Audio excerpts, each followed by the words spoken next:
Hey everyone, I finally got a handle on how the sequential switches work. They're really cool. They add a lot of spice to your rhythms.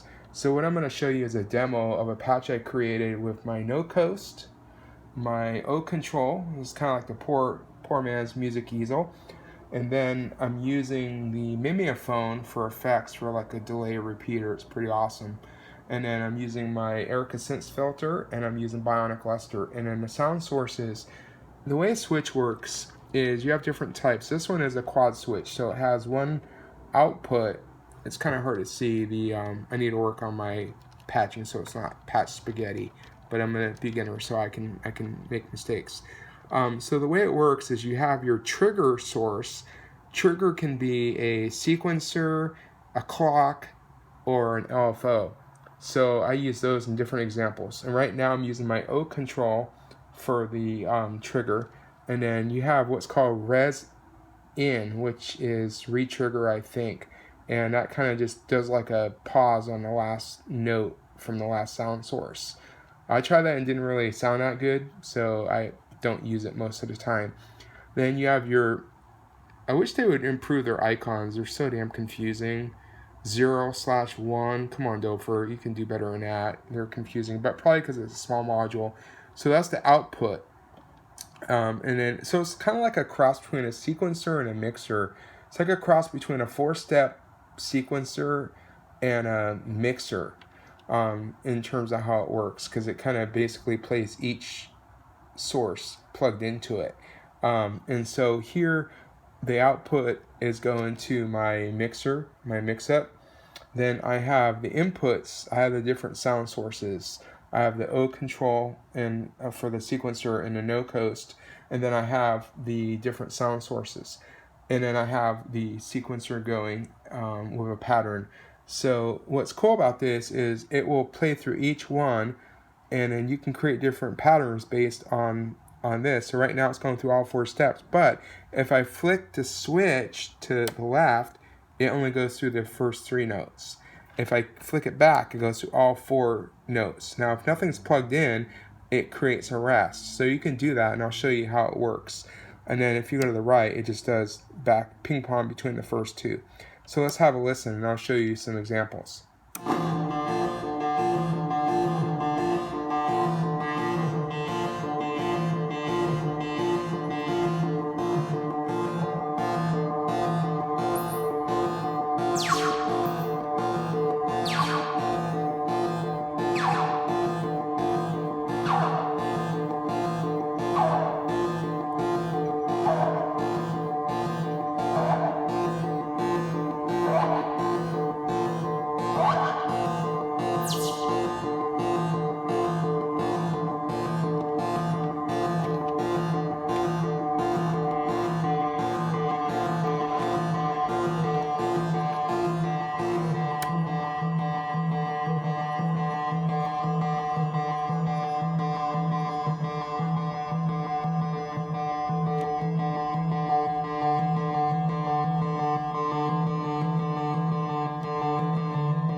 So anyways, you get the idea. It's the cheapest, one of the cheapest modules you can buy. I really like the Switch. I didn't like it at first because it was kind of tricky to figure out, and Doepfer manuals are okay, but they're not the best.